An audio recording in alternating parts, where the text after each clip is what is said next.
Ahora sí. Buenas tardes. Buenas tardes, queridas amigas y amigos, compañeras, compañeros. Vamos a comenzar esta mesa redonda dedicada al debate sobre las políticas activas de empleo, sobre el nuevo modelo productivo, en un momento muy oportuno, ¿verdad? Acabamos de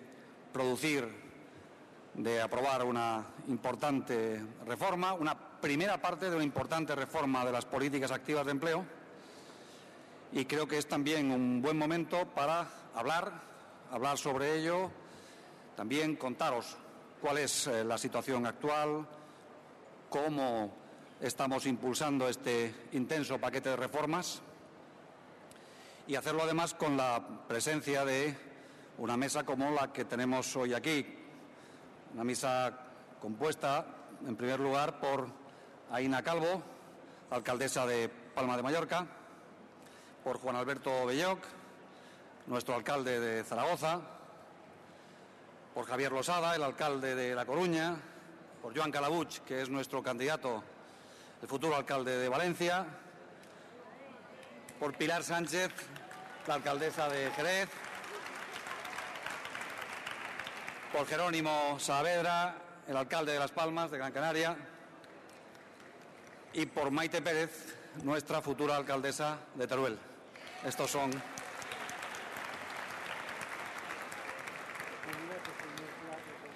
Yo debo hacer, en primer lugar, una introducción a esta mesa.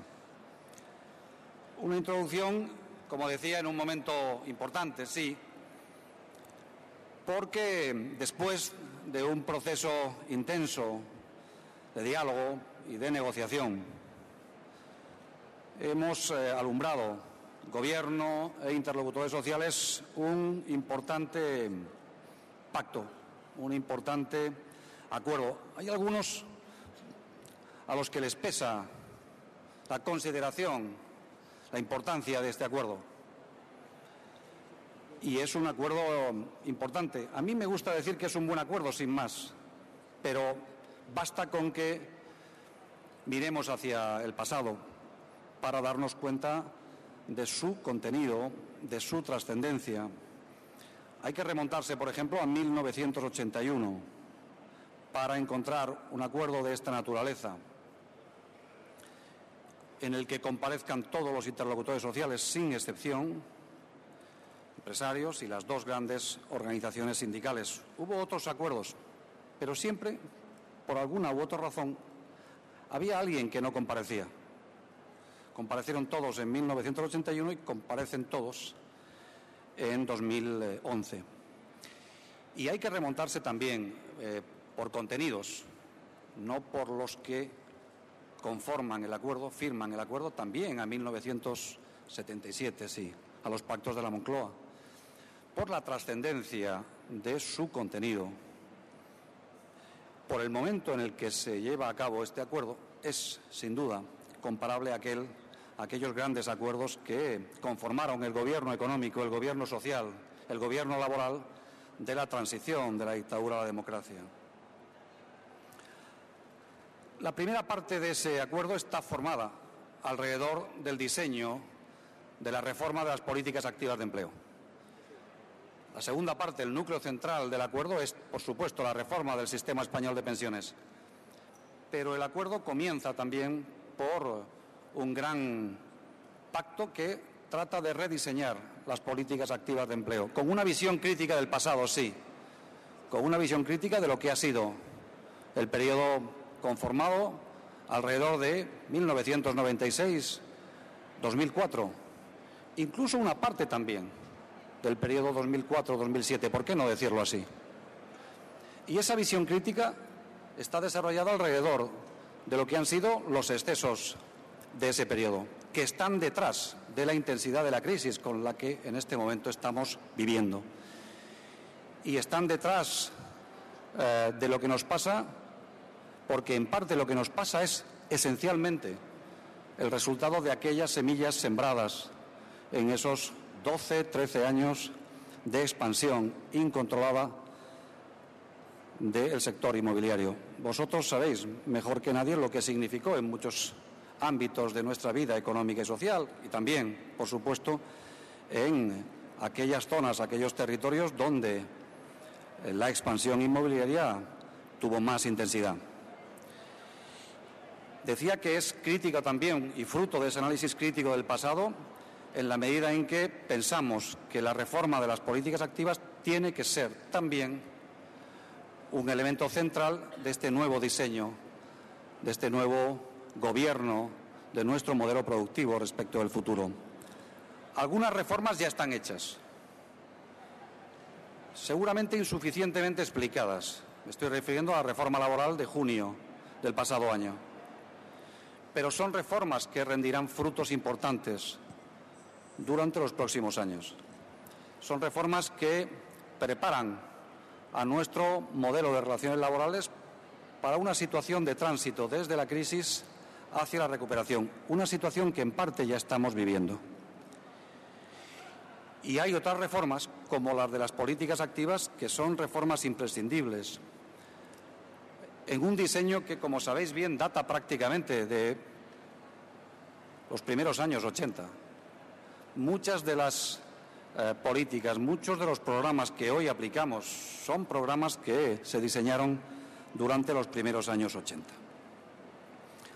La reforma la aprobaremos, la de las políticas activas de empleo, la aprobaremos el próximo viernes, muy probablemente, o el siguiente.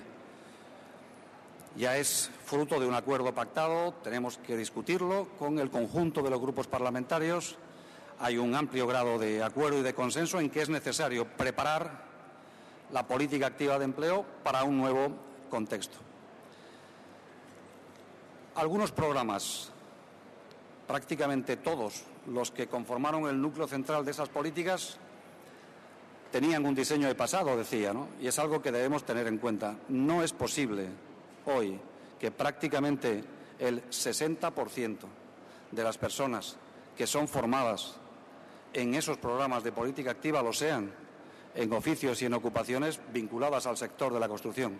Todavía hoy esto es algo que está ocurriendo y vosotros lo sabéis mucho mejor que yo. La reforma, por consiguiente, tiene que ser una reforma pensada también para reformar intensamente este conjunto de programas, que ya no pueden ser programas concebidos en una perspectiva estrictamente estatal. La reforma de la política activa de empleo en un país que tiene tanta dispersión en sus tasas de desempleo, en su forma de producirse el desempleo en cada uno de los territorios, en su volumen, por supuesto, no es posible hacer políticas de empleo similares en Canarias que en La Rioja o en Galicia que en Murcia, ¿no? La reforma tiene que ser, por consiguiente, una reforma vinculada a un grado de autonomía alto en el desarrollo de esa política activa en cada una de las comunidades autónomas. Tiene que ser también, así lo esperamos, una reforma concebida fundamentalmente para la prestación de servicios a los desempleados. La reforma no es solo, o la política activa no puede ser solo para responder a necesidades de la comunidad autónoma o del ayuntamiento. Tiene que ser esencialmente una política concebida para responder a las necesidades de los desempleados y de las empresas. Y tenemos que pensar en darle una vuelta íntegra al diseño de este tipo de programas. Programas que no solamente forman a las personas en ocupaciones que nunca necesitaremos durante los próximos lustros, en ocupaciones que están detrás, en parte, de lo que nos ha pasado en este tiempo. Yo siempre me gusta acompañar este tipo de ideas con cifras para darnos cuenta de lo que ha sido el exceso de este tiempo, ¿no? Hemos pasado en 14 años de tener a 1.100.000 personas trabajando en la construcción a tener a 2.700.000 personas. Hemos multiplicado por 2,5 veces el volumen de los ocupados en el sector de la construcción. Y lo hemos hecho sin que nadie, más allá de nosotros mismos, a partir del 2004, dijera nada. Ni nuestras instituciones financieras, incluyendo la autoridad monetaria y la autoridad financiera. por supuesto. Excluyo al Fondo Monetario Internacional, que queda muy lejos, pero sabemos bien quién dirigía en ese tiempo el Fondo Monetario Internacional. Lo sabemos muy bien y no se nos olvida el papel que jugó también en la interpretación y en el gobierno de aquella etapa de expansión. Pero volver a replantear esa política exige también abandonar este tipo de esquemas. Nosotros tenemos que dar también una vuelta a la actual configuración de las escuelas taller, que a veces solucionan problemas en el ámbito de la política pasiva, pero que sabemos bien que no son futuro para las personas que hasta el momento han estado trabajando y hemos podido en muchas ocasiones reinsertarlas. Nunca podremos reinsertarlas en el futuro de esta forma. La política activa también, la política activa de futuro, tiene también un componente coyuntural en este momento. Hemos aprobado hace pocos días, el viernes, ayer mismo, parece que fue hace mucho tiempo, pero fue solo ayer. Hemos aprobado ayer mismo un decreto ley que pone en marcha el principal paquete de estímulos al empleo que nunca hemos tenido en el pasado. Siempre hemos tenido paquetes de estímulos importantes, bonificaciones importantes al empleo, pero es la primera vez que en España se pone en marcha un programa que reduzca el 100% de las cotizaciones sociales destinadas al empleo de los jóvenes y al empleo de los parados de larga duración. Es muy importante que durante estos meses todos nosotros, en nuestros ayuntamientos, en nuestras comunidades autónomas, en el contacto diario con las empresas, en las concejalías de empleo, en las concejalías de juventud, en todos los ámbitos institucionales, demos impulso a este programa, en el que nos jugamos mucho. Nos jugamos mucho en estos meses y nos jugamos mucho durante el próximo año. Nos jugamos a adelantar la recuperación. Nos jugamos a hacer posible que no sea necesario esperar hasta el 2012 para que el nivel de empleo crezca sostenidamente en nuestro país, en nuestra economía, en nuestro mercado de trabajo. Y nos jugamos mucho en la medida en que sea posible también adelantar esa recuperación en términos de empleo. Hay medidas como estas que forman parte de un paquete de reformas intenso en el ámbito laboral. Son medidas que tienen que tener también un correlato en otros ámbitos de las reformas económicas, muy especialmente, lo sabéis bien, en el ámbito financiero. Las reformas son reformas pensadas para el medio plazo, algunas con efectos ya durante este mismo año. Este es el objetivo del plan de choque. Pero sin la reforma del sistema financiero será difícil que tengamos consolidado intensamente una recuperación que necesitamos en el ámbito del crecimiento económico. Hemos logrado un buen final de año 2010. Ya se empieza a notar la recuperación. Prácticamente hay 35 ramas de actividad productiva que empiezan ya a crear empleo, que han creado empleo ya durante el último año. Si no fuera porque todavía sigue el ajuste en el sector de la construcción, nuestra economía estaría ya creando empleo. Durante el 2010 habría creado ya empleo neto. El ajuste en construcción todavía continuará durante el 2012. Todavía llegaremos a una situación en la que lentamente construcción seguirá detrayendo empleo, pero habrá ya relevo. Habrá relevo en la industria, habrá relevo en los servicios y al final del año nuestra economía estará ya creando empleo. El plan de choque tiene que ir destinado a intensificar ese volumen de creación de empleo, ese mayor dinamismo en el crecimiento económico y en su traducción a nuevos puestos de trabajo.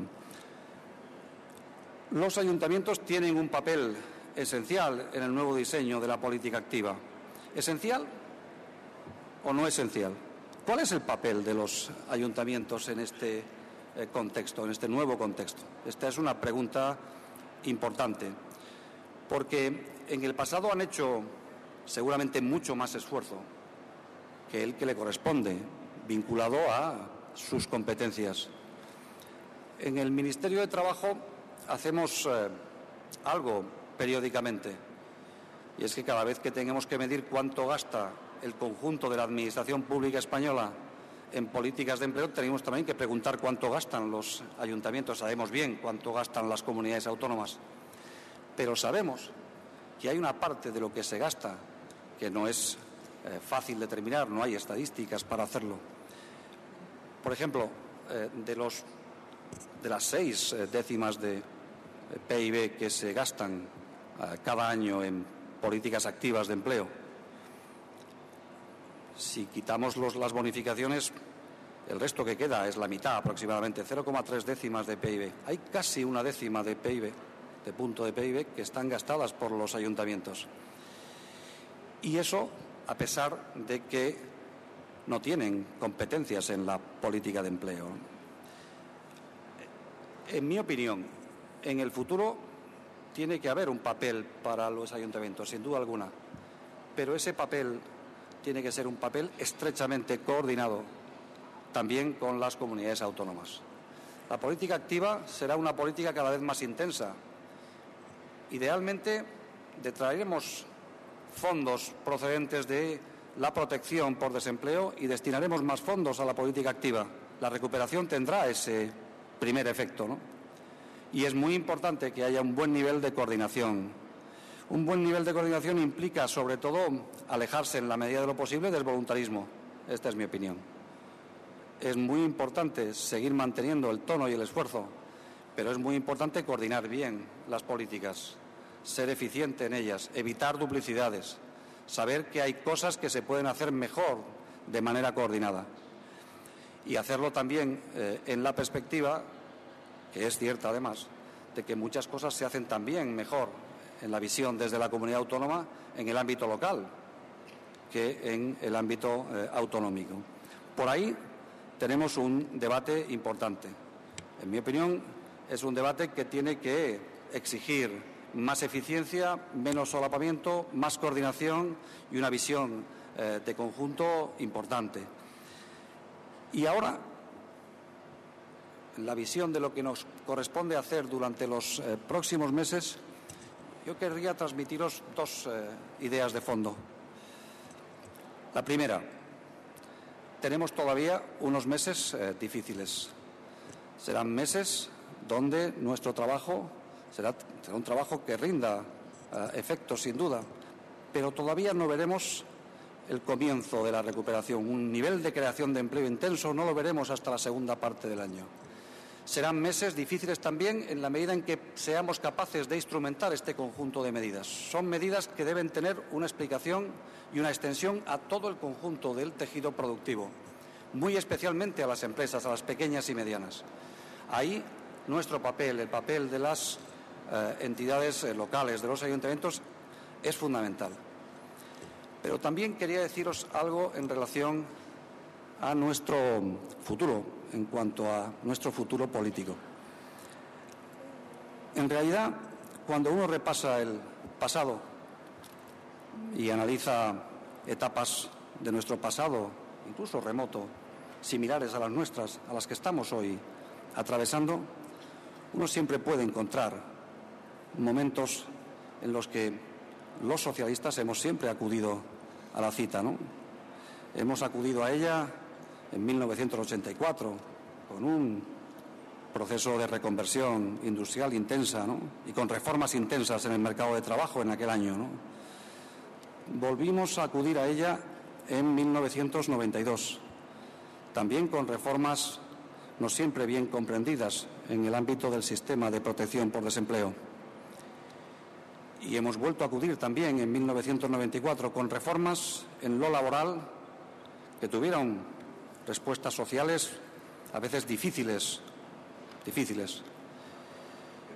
Hemos tenido durante el periodo 2004-2008 el más intenso proceso de diálogo social, de impulso a la política social que España ha tenido en mucho tiempo. Casi todo lo que hoy vemos como consolidado en el ámbito de las pensiones mínimas, en el ámbito del salario mínimo interprofesional, en el ámbito de la ley de dependencia son aspectos que fueron configurados en el pasado y han sido impulsados en el pasado más reciente por gobiernos socialistas. Y no siempre la respuesta social fue de entendimiento y de comprensión. Con el tiempo ha sido una respuesta mucho más próxima. Ahora nadie discute lo que hicimos en 1985, nadie discute lo que hicimos en 1992 y 1994. Y estad seguros, nadie discutirá lo que estamos haciendo durante 2010 y durante 2011. Así que pensemos entre todos que el futuro también en lo político, el futuro no está escrito. Lo vamos y lo estamos escribiendo nosotros hoy y lo vamos a escribir también durante los próximos meses y durante los próximos años, gobernando los ayuntamientos, gobernando las comunidades autónomas y gobernando el conjunto del país. Muchas gracias y os dejo con nuestros invitados. Ahora